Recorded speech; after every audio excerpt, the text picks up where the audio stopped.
WION World is One.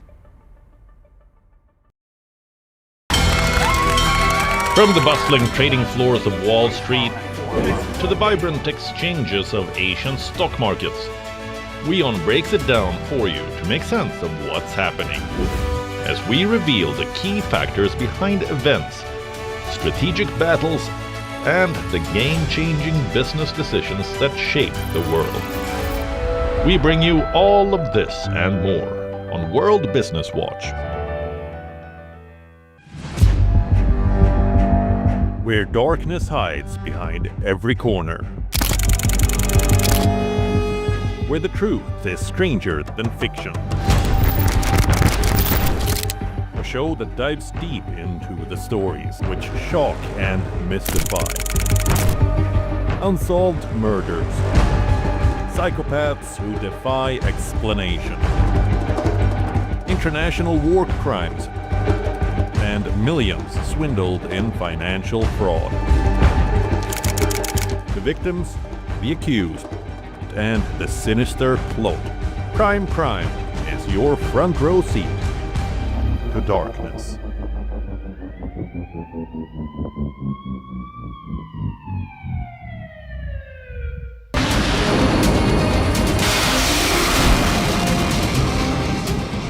Iran claims to possess a missile that can reach the United States and says it has broken a US-Israeli spy network.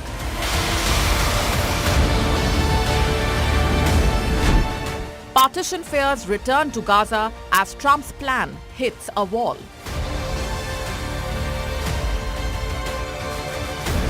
Defiant Hezbollah takes aim at Israel and the US. The group says it will not disarm under pressure. Watch the West Asia Post with me, Radhi Francis, every Friday at these times, only on WION. World is One. WION, India's global voice, the channel that brings you the biggest stories from across the world through India's lens. Now available in more than 190 countries worldwide, because we believe that the world is one. Watch us in Africa, Europe, USA and Canada, South America, Asia Pacific, Middle East and North African regions. Also available on these digital platforms across the world. WION, World is One. Rashtriya Swayamsevak Sangh. To some, it's an extreme ideology. To others, it's the very soul of India. To some, it's rebellion. To others, it's a principle of nation building. Coming soon to challenge perceptions in RSS centenary year, Kesariya at 100.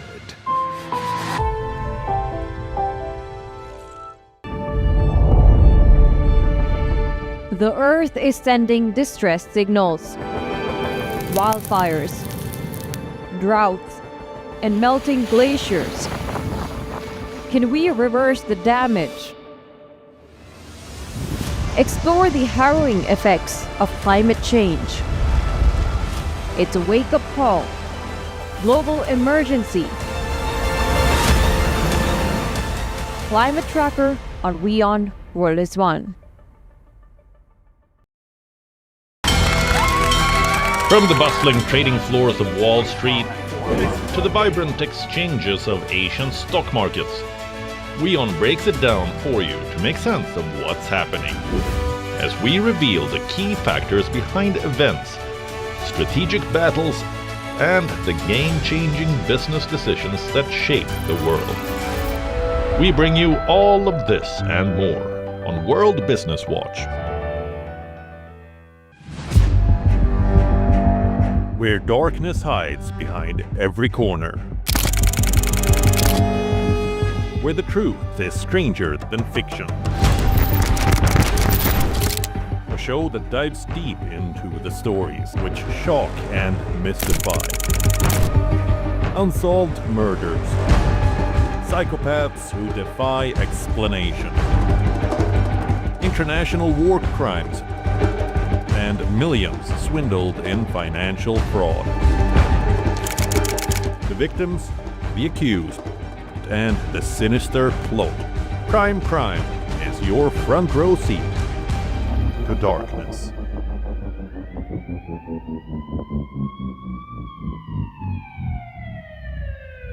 WION, India's global voice, the channel that brings you the biggest stories from across the world through India's lens. Now available in more than 190 countries worldwide. Because we believe that the world is one. Watch us in Africa, Europe, USA and Canada, South America, Asia Pacific, Middle East and North African regions. Also available on these digital platforms across the world. WION. World is one.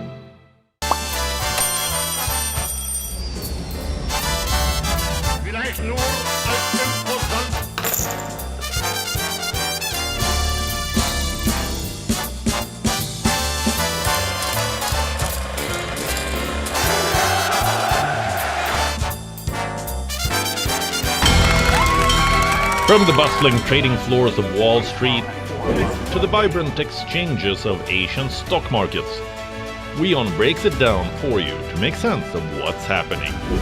As we reveal the key factors behind events, strategic battles, and the game-changing business decisions that shape the world. We bring you all of this and more on World Business Watch.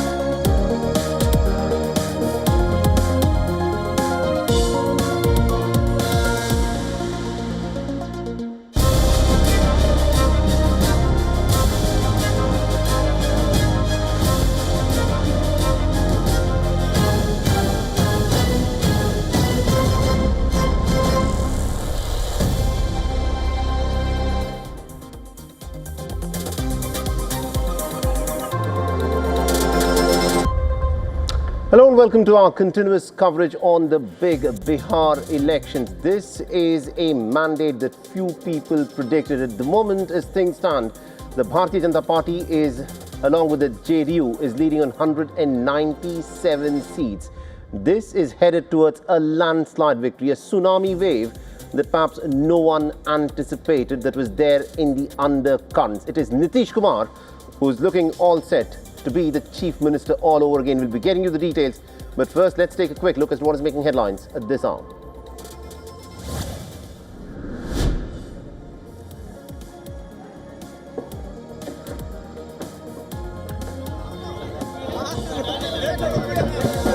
But the NDA crosses the two-thirds majority mark as NDA extends its lead to well over 195 seats, with the Bharatiya Janata Party and the JDU going neck and neck with about 80 seats each in their alliance.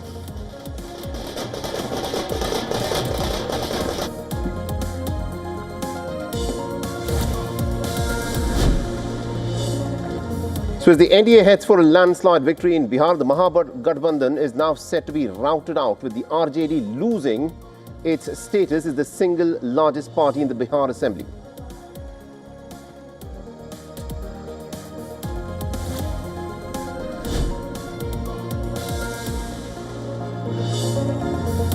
The jailed strongman Anant Singh widens his lead from the Mokama seat in Patna. His rival Veena Devi, the candidate of the RJD, is now trailing. Devi is the wife of the Suraj Bhan Singh, the rival Bahubali of Anant Singh.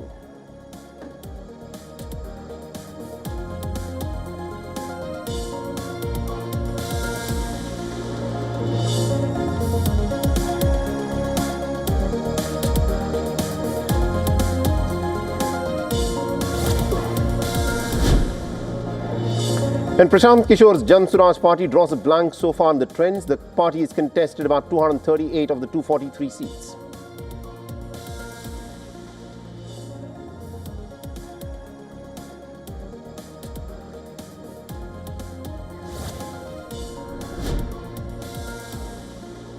And the Russian forces down more than 200 Ukrainian drones overnight, claims Moscow's defense ministry. This is the Ukrainian Emergency Service has now said that the Russian attack on the capital Kiev has resulted in the death of one person and has wounded at least 15 others.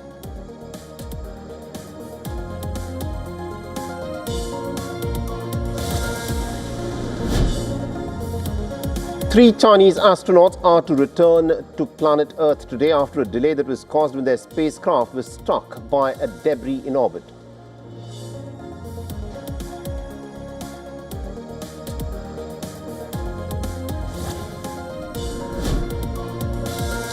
And Bitcoin drops below the $97,000 mark, its lowest level since the 8th of May. The renewed sell-off comes amidst the rising risk aversion in the global markets, with traders pulling back from major digital assets as volatility spikes.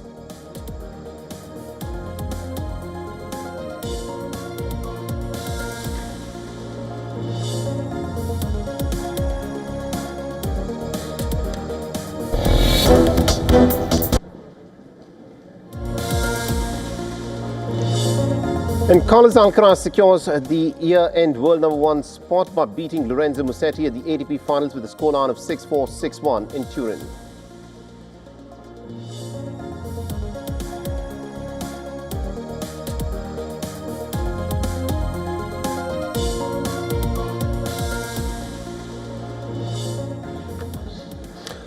All right, so we're tracking the high-voltage election in Bihar, where the counting of the votes is still underway. And it is a cracker of a contest, but only for the ruling JDU-BJP alliance, where the National Democratic Alliance has now very comfortably crossed the two-thirds majority mark and has taken a massive lead in the trends against the Mahagathbandhan. The Bharatiya Janata Party and the JDU combined is now ahead in 197 seats, way above the majority mark that is needed of 122 in the 243-member assembly.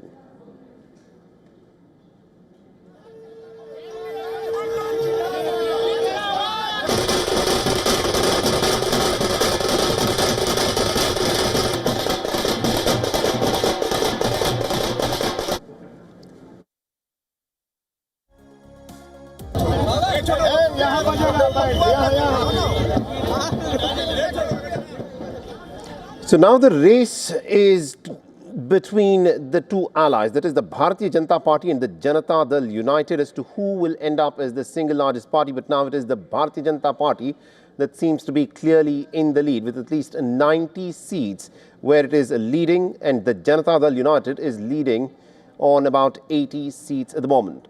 And what is also interesting is this: Chirag Paswan's LJP is now poised for a very, very strong performance in the Bihar Assembly polls. It is leading in 21 seats, having contested just 27.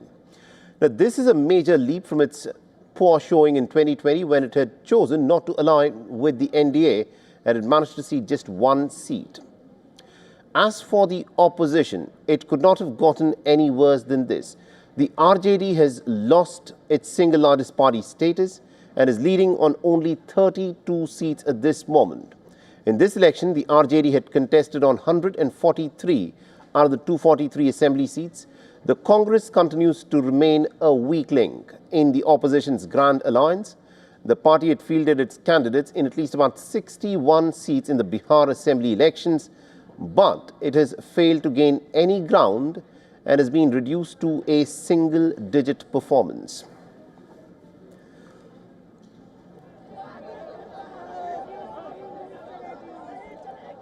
All right, now joining us on the broadcast, we've got WION's Dharamjot. Kaur has, of course, been tracking all the developments for us. Dharamjot, this is a victory towards which the NDA alliance is headed, which perhaps no one, not even people within the Bharatiya Janata Party and the JDU, would have predicted, because at this moment, the BJP-JDU combined is leading on 197 seats. Well, Saleh, you're absolutely right. In fact, be it the party themselves or even the exit poll experts who forecasted a very conservative victory for the NDA alliance. In fact, there were just a few small, lesser-known BJP leaders whose bites I heard a couple of days ago, and they said that they would, the alliance together would clinch more than 200 seats. So it appears that their entire forecast has come to be more true and more close to the actual numbers as compared to the larger experts in picture over here. Just to run down the numbers quickly, there is a slight change in terms of what we are seeing. The BJP currently at 90 seats. The JDU is leading in 80. The RJD has fallen to less than half of what it had the last time. The number has gone below 30 now, Saleh. RJD now leads only in 29 seats. Clearly a very, very dismal picture for the RJD, which came into alliance with the Congress party to fight this particular election. In fact, if I could just very quickly point out, Tejasvi Yadav himself, he was trailing in the middle after registering a comfortable lead early this morning. Now he's back with a lead of only 585 votes. That's what the ECI app is saying right now. And trailing behind him is a BJP rival who again is trailing with just 585 votes, and this could flip at any moment this time. So to even have your chief ministerial face of the opposition not being able to register a comfortable lead, I think that says a lot about where the opposition's entire mandate in this election is headed and how the NDA alliance has defeated all odds and all expectations, even of its own party leadership here, Saleh. Absolutely, indeed. And the man of the moment at this moment, Dharamjot, is Nitish Kumar. You know, the incumbent who's been in charge of the state of Bihar for the last 20 plus years. Someone, let's say, who was born in the year 1995, who's now 30 years old, has seen Nitish Kumar at the helm of affairs for more than 20 years. This, of course, is his big moment, is it not? Why is it that there was no anti-incumbency that Nitish Kumar has faced as the chief minister? Well, Saleh, I am born in the 1994. I'm 31 years old, and believe me, for the better part of my life, Nitish Kumar is the only name that I've seen and heard of in the state of Bihar. But to your point, whether or not there has been an anti-incumbency wave is not the question. I think the question here is, to what scale has the anti-incumbency wave even registered in the minds of the voters with respect to other issues that they were probably voting on or voting against? We have to again go back to the numbers in terms of the voter turnout here that gives us a better sense and a better understanding of why this election swung in the way it did. Women voters, again, a record number of turnout from the women of Bihar. And this probably goes back to a lot of the older generation, the first generation of women more than 20 years ago, the young women voters who would have seen Nitish Kumar's campaign that was centered around bringing girls and bringing women to the fore of his entire target voting community. And I'm going to go back to this image that I've been talking about since morning. More than 20 years ago, that viral image of a young girl out on a bicycle going to school in a government uniform in light and dark blue colors. Those cycles were a critical part of Nitish Kumar's manifesto and entire election campaign in the early 2000s, when he gave those cycles to every girl, every young girl in Bihar to go to school. And that wasn't just an infrastructural provision, that was also a change in social taboo and social psyche, right, especially in the young people of Bihar. To see that now translate further into their manifesto and promise of entrepreneurship for women, of financial assistance in entrepreneurship, that sort of mindset has remained consistent in the past 20 years, and it appears to have worked out for Nitish Kumar fairly well, Saleh. Indeed. So the people of Bihar have voted. They've chosen not to have a change. There is no badlav that the people of Bihar have voted for. So it is Nitish Kumar, 5 more years of him, that we are going to witness in this state. Thank you very much indeed, Dharamjot, for joining us with all those details there.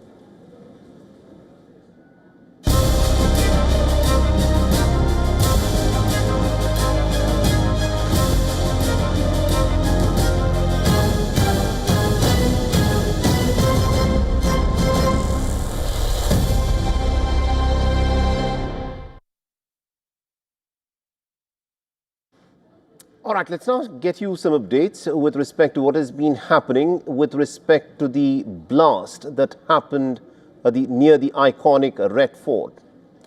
The security forces have now demolished the house of Umarun Nabi in South Kashmir's Pulwama, just days after this individual was seen in the I-20 car which exploded in Delhi. Now, the demolition was carried out in the early hours of the morning today, and these are the images of the manner in which the house of this individual was apparently demolished. The 2-storied structure in Pulwama's Koil village was reduced to rubble using bulldozers and also under heavy security cover.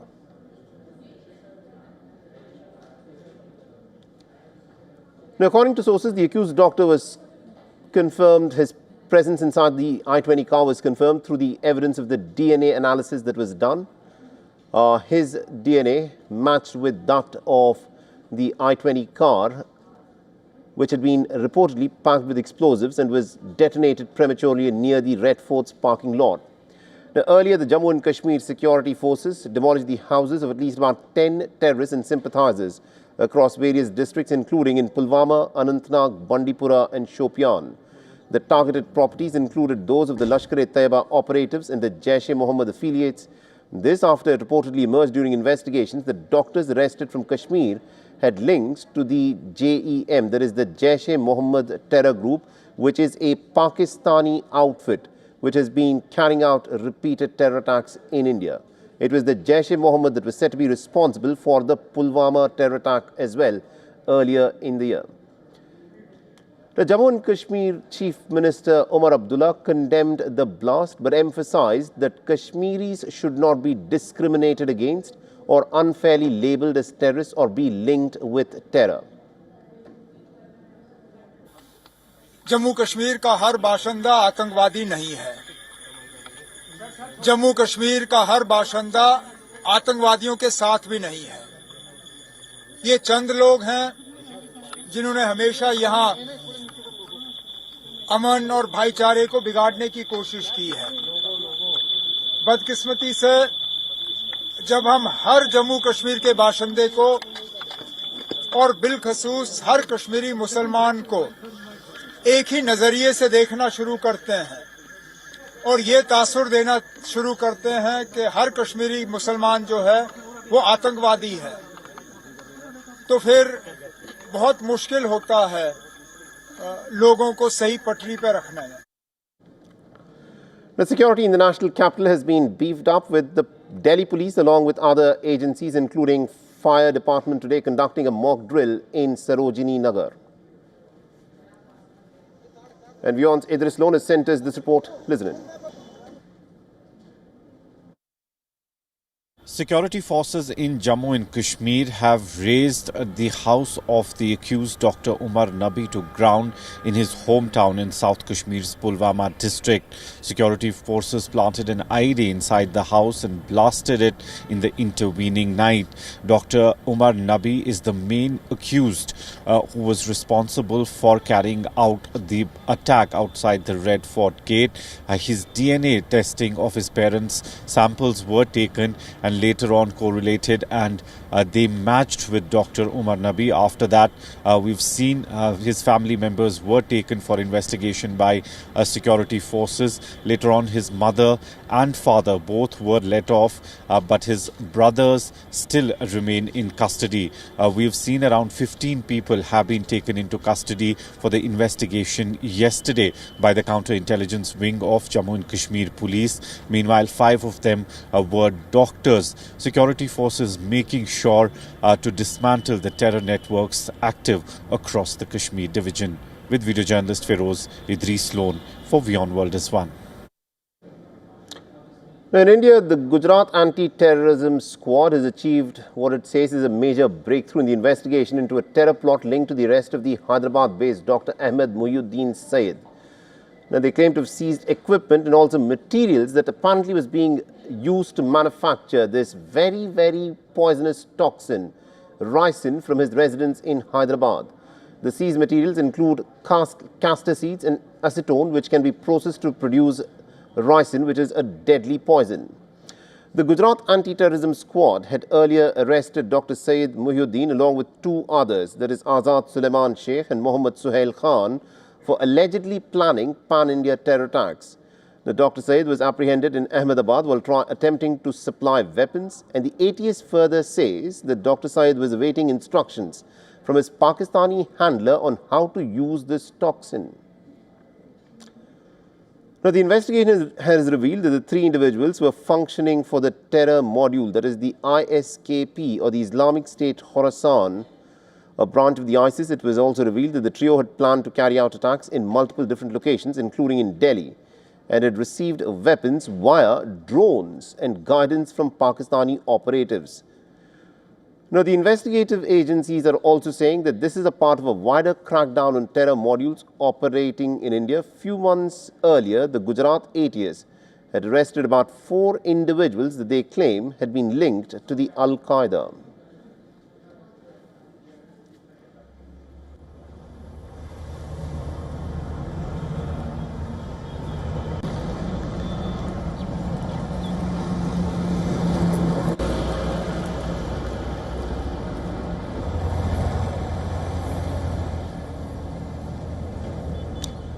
The tensions between China and Taiwan continue to remain in the global spotlight. The Chinese embassy in the United States has once again reiterated that Taiwan is part of China. The Chinese embassy has also posted a video of a Chinese Foreign Ministry spokesperson saying that China must and will achieve reunification with Taiwan. Listen in. Taiwan is China's Taiwan. How to solve the Taiwan question and achieve reunification is China's own affair that doesn't tolerate any foreign interference. China must and will achieve reunification. We, the Chinese people, have every resolve, will and conviction to thwart any external interference and obstruction to China's reunification.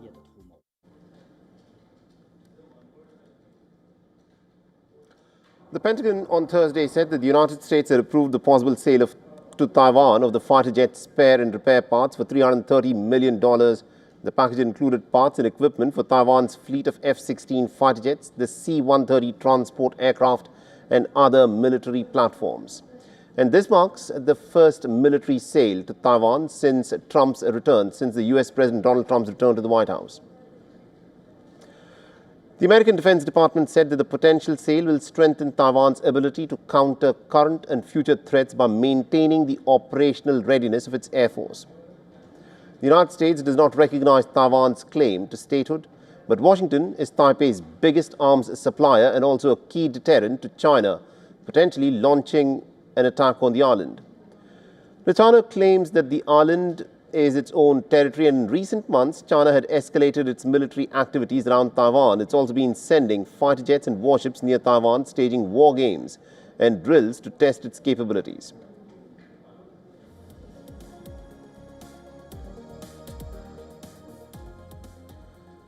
Thailand's king is in Beijing for a historic 5-day state visit to China at the invite of the Chinese President Xi Jinping. Accompanied by his wife, Queen Suthida, King Mahavajirankorn was greeted at the airport by the Chinese Foreign Minister Wang Yi.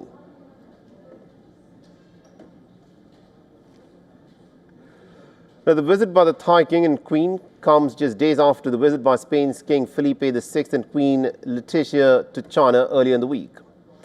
The Thai King was greeted by Xi Jinping at the Great Hall of the People in Beijing earlier, and the visit marks the first visit to China by a Thai monarch since the establishment of diplomatic relations between the two countries in 1975. Now, during the visit, President Xi and Premier Li Qiang will hold separate bilaterals with King Mahavajirankorn to discuss issues of shared interest. Now, China is the first major country that King Mahavajirankorn is now paying an official visit since he ascending the throne in 2016. This year also marks the 50th anniversary of the establishment of the China-Thailand diplomatic relations and the golden jubilee of the China-Thailand friendship. China has also been Thailand's largest trading partner for many, many years. Thailand bought $80 billion of goods from China last year. Now, China is also a top source of visitors for Thailand's vital tourism sector and a major investor in industries such as automobiles.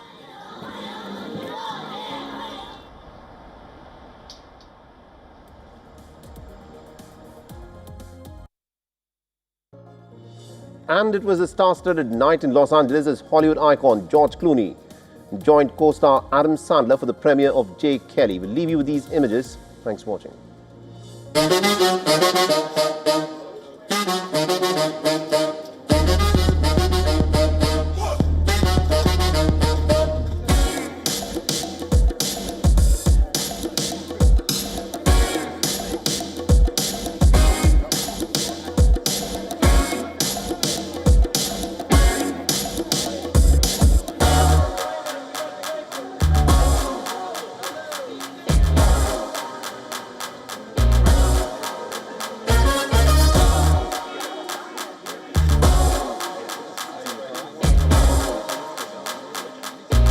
I'm sort of an age where I don't want to ever get caught complaining about having, living sort of a successful life in the industry that's very hard to be successful in. So, you'll never hear me complain about it.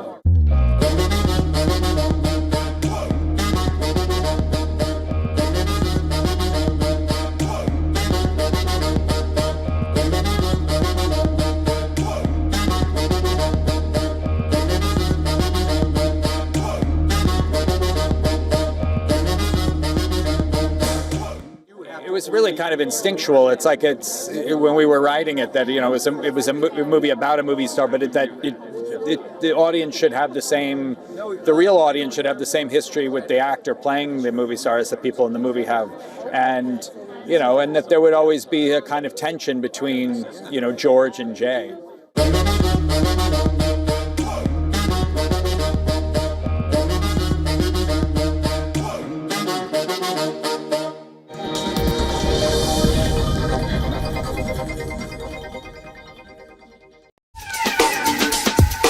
From timeless legends to modern-day actors, we take a look at Indian actors with the maximum number of hits to their credit. अच्छा मतलब वो लोग पहचानते नहीं मुझे. Now we are re-releasing the film with the original end. Meet Indian lyricist screenwriter Javed Akhtar and know all about the evolution of storytelling in animation. All this and much more with me, Diksha Bisla, on WION at these times.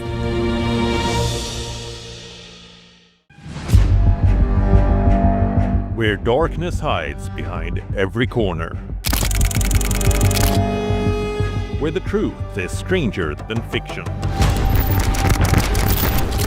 A show that dives deep into the stories which shock and mystify. Unsolved murders. Psychopaths who defy explanation. International war crimes. And millions swindled in financial fraud. The victims, the accused, and the sinister plot. Crime is your front row seat to darkness.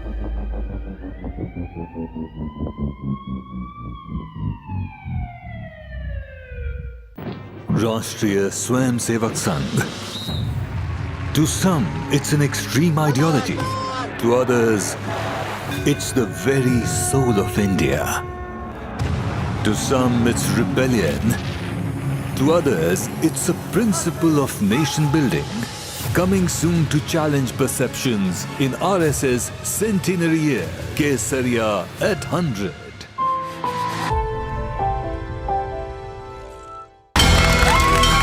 From the bustling trading floors of Wall Street to the vibrant exchanges of Asian stock markets, WION breaks it down for you to make sense of what's happening, as we reveal the key factors behind events, strategic battles, and the game-changing business decisions that shape the world.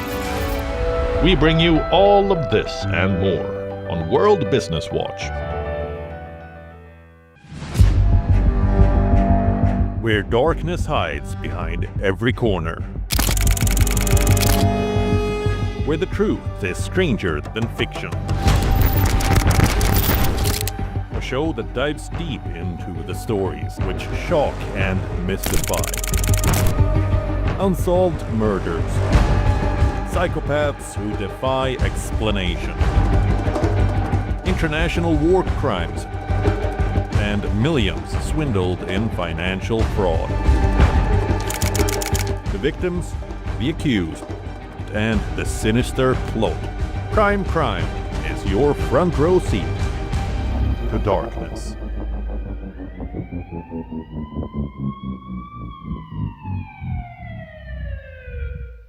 Rashtriya Swayamsevak Sangh. To some, it's an extreme ideology.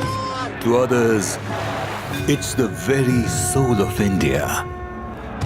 To some, it's rebellion. To others, it's a principle of nation building. Coming soon to challenge perceptions in RS's centenary year, Kesariya at 100. WION, India's global voice, the channel that brings you the biggest stories from across the world through India's lens. Now available in more than 190 countries worldwide. Because we believe that the world is one. Watch us in Africa, Europe, USA and Canada, South America, Asia Pacific, Middle East and North African regions. Also available on these digital platforms across the world. WION, World is One. From the bustling trading floors of Wall Street to the vibrant exchanges of Asian stock markets, WION breaks it down for you to make sense of what's happening. As we reveal the key factors behind events, strategic battles, and the game-changing business decisions that shape the world. We bring you all of this and more on World Business Watch.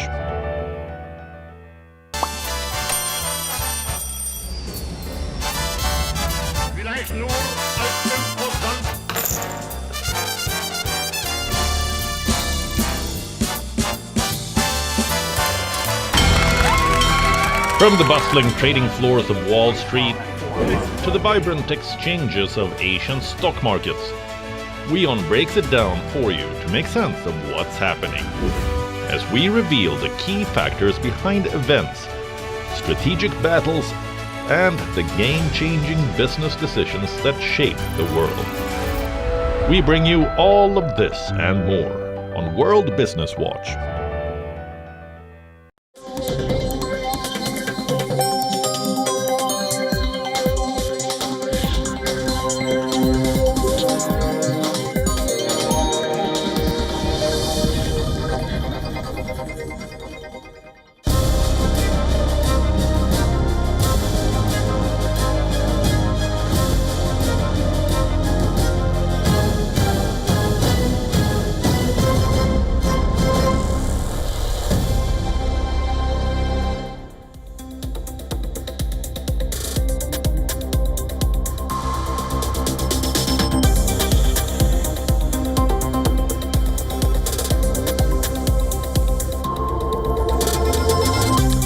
Hello and welcome to this continuous coverage on WION about the Bihar Assembly elections. It is a result that very few people would have even dreamed of, leave alone expect, even though the pollsters were clearly showing that the BJP-JDU combined was going to form the government. Not even the most optimistic within the BJP-JDU combined would have expected a result of this nature. 200 seats.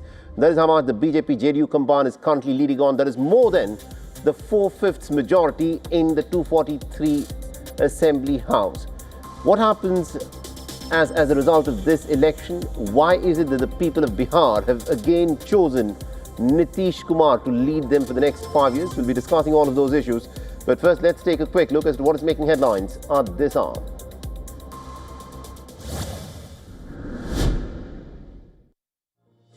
The NDA partners' stellar performance takes the alliance to over 200 seats. Chirag Paswan-led LJP leads in well over 23 of the 29 seats that it contested in.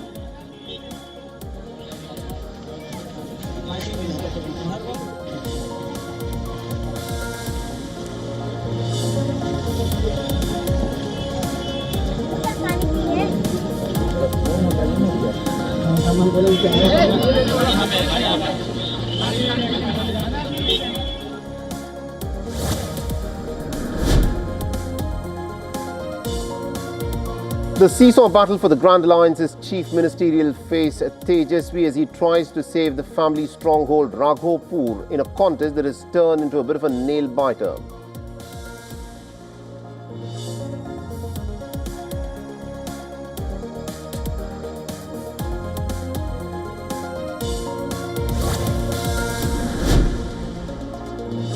And Prashant Kishore's Jan Suraj party draws a blank so far in the trends. The party is contested in 238 of the 243 seats.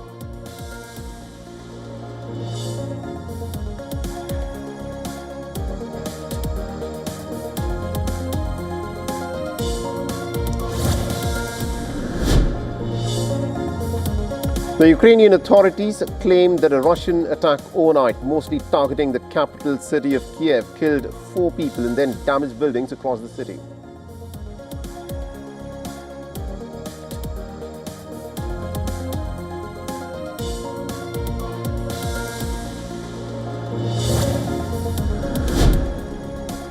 And 3 Chinese astronauts returned to Earth today after a delay that was caused when their spacecraft was struck by debris in orbit.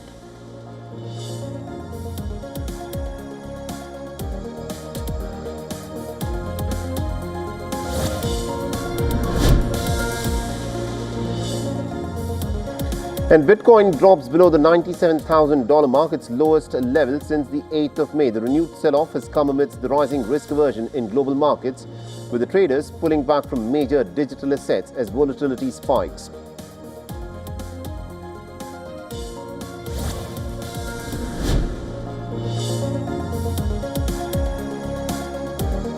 And Cristiano Ronaldo is sent off for the first time in his international career as Portugal slumped to a 2-0 defeat to Ireland in the FIFA World Cup qualifiers.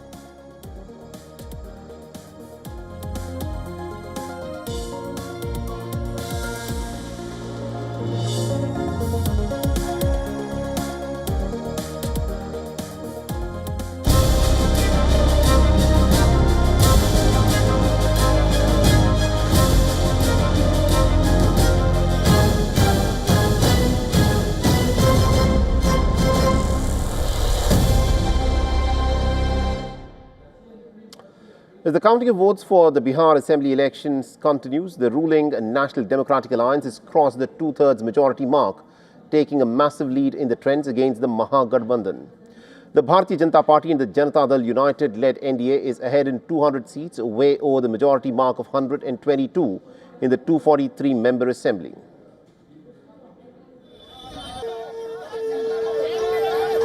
So it is a tight contest between the NDA allies, the JDU, and also the Bharatiya Janata Party for the single largest party spot, with the BJP leading in well over 91 seats and the JDU close at 82 but trailing behind it.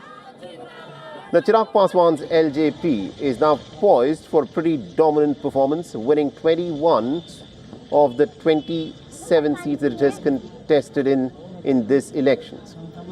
Now, this will be a major leap from its dismal showing in 2020 when it had chosen not to align with the NDA and had managed to win just 1 seat. So as for the opposition, the RJD has lost its single largest party status and is leading in 28 seats. In this election, the RJD contested in 143 out of the 243 assembly seats. The Congress continues to be the weak link in the opposition's grand alliance. The party fielded its candidates at 61 seats in the Bihar Assembly elections, but then failed to gain ground and is currently leading at about 4 seats.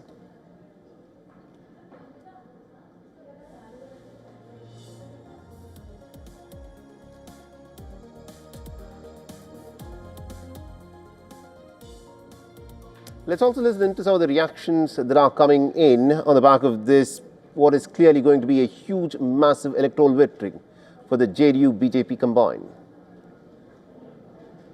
ये मेरे लिए एक सपने जैसा है, लेकिन जो मैंने 1 महीने से कैंपेन के दौरान महसूस किया है कि लोगों की बहुत ज़्यादा उम्मीदें, आशाएं मुझसे जुड़ी हुई हैं, तो मैं पूरी मजबूती से अपने सभी कर्तव्यों को निभाने के लिए तैयार हूं. Causes, but remember, we were not the senior partner in the alliance, and that RJD also has to look carefully at its own performance. But I will say that on a matter like this, it's very important that we look at the totality of our performance. You know, elections are about a number of factors. There is, of course, the popular mood. There is the question of organizational strengths and weaknesses. There is the question of the messaging. A lot of issues which will have to be looked at and to see what went right, what went wrong. ये पहले से पता था कि नीतीश कुमार के 20 साल के कार्यकाल में जो डेवलपमेंट हुआ है उस पे बिहार की जनता मोहर लगाएगी. उसने मोहर लगाई. 225 सीट का टारगेट था. 225 केजी लड्डू बट रहा है. अभी फाइनल आने दीजिए, समझ में आ जाएगा. विपक्ष का सुपड़ा साफ हो गया. नीतीश कुमार बिहार के टाइगर थे, हैं और रहेंगे. All right, so this of course is the scene of the BJP headquarters, both in Delhi and also in Patna and in other places where the BJP has its offices. the BJP workers are out in full force. There are jalebis that are being fried up. There are pakoras and there are laddus that are being distributed. It is a moment of massive celebration.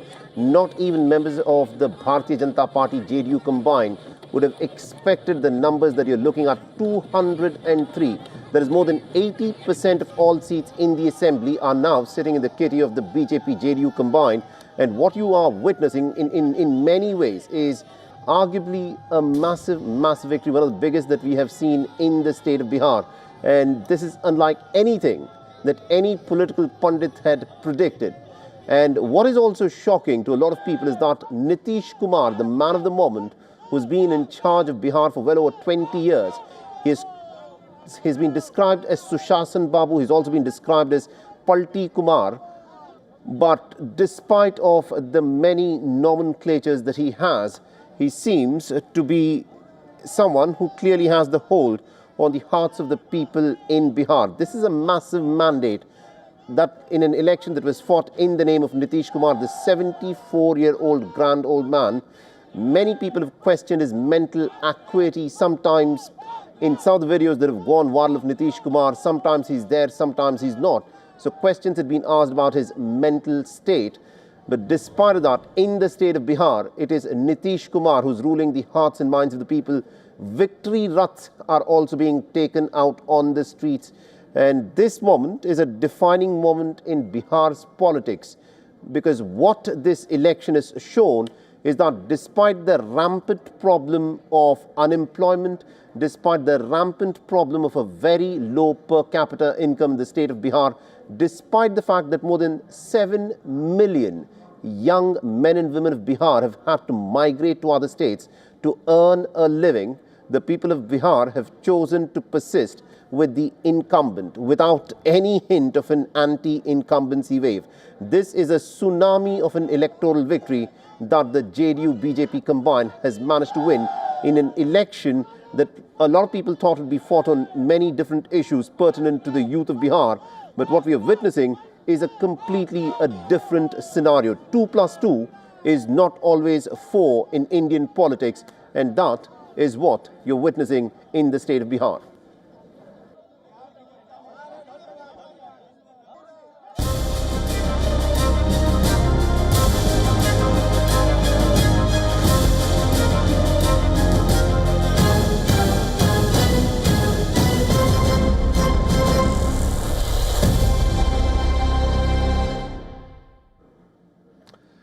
The United States is pushing the United Nations Security Council to adopt President Donald Trump's Gaza peace plan. The United States called on the UN Security Council to unite and then back its draft resolution, warning that Palestinians could otherwise suffer grave consequences. The plan proposes establishing a board of peace to govern the Gaza Strip temporarily, with Trump potentially chairing it until the Palestinian Authority takes control after the reforms. Now, Israel has received the body of one of the last 4 hostages that was in the Gaza Strip, identified as 73-year-old Manny Goddard, who was abducted during the 7th of October 2023 attack. They confirmed that they have identified the remains of Goddard. The head of the United Nations Relief and Works Agency for Palestinian Refugees, Felipe Lazzarini, has said that they are doing everything that they can to provide aid to those who are at this moment starving in the Gaza Strip because of a deliberate policy of Israeli blockade that has prevented humanitarian aid from getting into the Gaza Strip. He also said that they are no longer receiving US funding and has asked other donor nations to step up with their donations, warning that if operations suffer, then there is going to be a possibility that humanitarian aid will not get in at all. Meanwhile, the Palestinians were seen waiting to recover the remains of their loved ones buried under the rubble. They've appealed to the international organizations for help to retrieve the body, and also have questioned as to why the bodies of the Palestinians are not treated with the same care as the Israeli bodies. The Palestinian Authority reported that the Israeli soldiers killed 2 15-year-old Palestinian boys in the Israeli-occupied West Bank.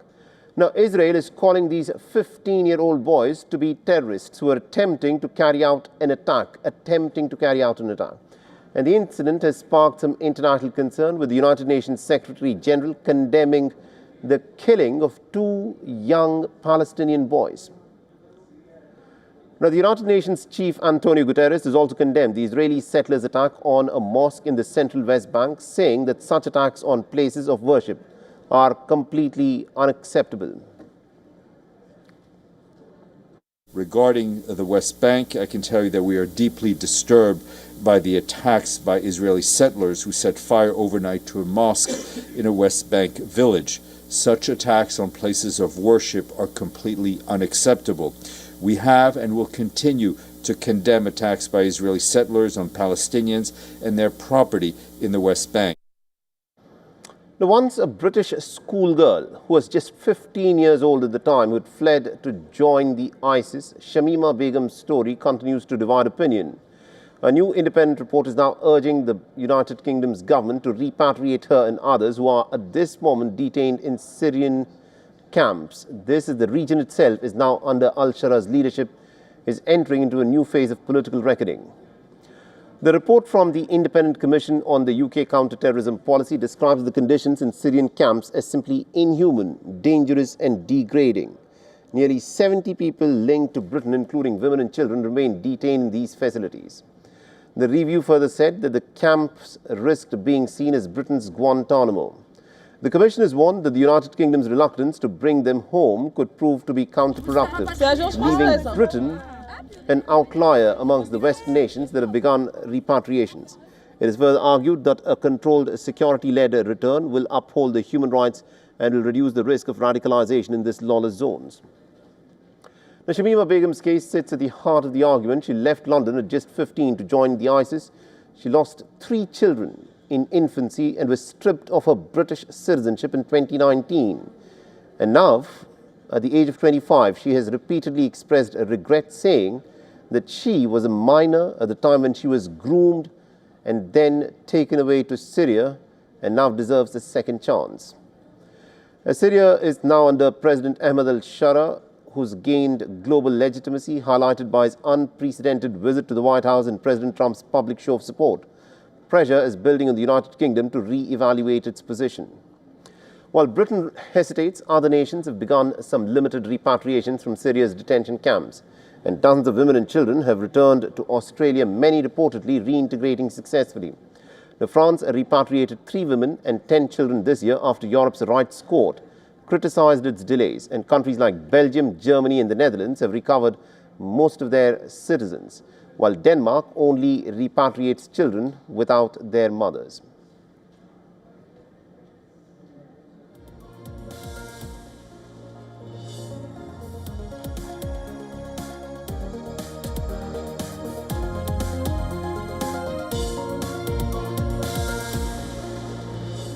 Now, hailing the India-South Africa ties in a chat with WION, South Africa's High Commissioner, Professor Anil Suklal, has underlined how the bilateral ties between the two nations are connected, not just on the bilateral level, but also on so many fronts at the multilateral level. Listen in to what was said. Well, thank you, Siddhant, for having me on WION. It's a great privilege to be here in the studio. As you have correctly pointed out, India-South Africa relations are rooted in a common history, a shared history of struggle, a rich history that has brought both countries together on many fronts. You have mentioned the Indian diaspora, you've mentioned the Gandhi Connect, you mentioned the Mandela Connect, and of course, currently, we are connected not just on the bilateral level. We are connected on so many fronts through the multilateral level. We are members of BRICS, we are members of IPSA, we are members of the G20, we are members of the BASIC group in terms of the environmental discussions. So we have a shared vision of the world, and we come from the same kind of background, having had a history of colonialism, of exploitation, and we have overcome that. And ahead of the Indian Prime Minister Narendra Modi's visit to South Africa for the G20 summit, WION also spoke with South Africa's High Commissioner, Professor Anil Suklal, highlighting that a bond between the two nations has always existed. And the envoy underlined the Indian Prime Minister's upcoming visit that signifies the importance that India attaches to the relationship with South Africa, isn't it? The Indian Prime Minister is expected to travel to South Africa very soon for the G20 summit. There have been high-level engagements between the two sides. Your president has been to India for the Republic Day celebrations, invited as the chief guest as well. How do you see these high-level visits helping in the relationship, making it more firm? Well, the high-level visits are critical in cementing ties and further consolidating cooperation between our countries. Now, we've been very fortunate in that the leaders of our two nations have met on regular basis. This is Prime Minister Modi's fourth visit to South Africa in less than a decade. And that is substantial. It also signifies the importance that India attaches to the relationship with South Africa. And as you rightfully pointed out, in 2019, President Ramaphosa was the chief guest at India's Republic Day. So the leaders meeting on a regular basis gives us an opportunity to reflect on the progress we are making in terms of the relationship and to chart new avenues of cooperation. So as much as Prime Minister Modi is going to be attending the G20 summit, as well as the IPSA summit, which is also taking place on the margins of the G20 summit, he will also have a bilateral meeting with President Ramaphosa. And I think, again, they will take stock of this relationship. And South Africa's High Commissioner to India, Professor Anil Suklal, has also said that he's hopeful that India will open its prestigious IIT Institute in South Africa. He underlined that South Africa would like to have deeper cooperation with India in the education sector. Listen in. India has been increasingly going abroad to establish its campuses. We saw the IIT campus being established in Africa. The other universities are also looking at places like UAE as well. So has there been any conversation? Yes, education is a very important area of cooperation. In fact, I've raised with MEA when the first IIT was established in Zanzibar about 3 years ago. And I spoke then to MEA to say, why don't you also bring a similar model to South Africa? Because that is our need. We have a shortage of scarce skills, and especially what your IITs have done for India and how you have provided experts to the major multinationals globally. And this is one area where we'd like to see deeper cooperation, and I hope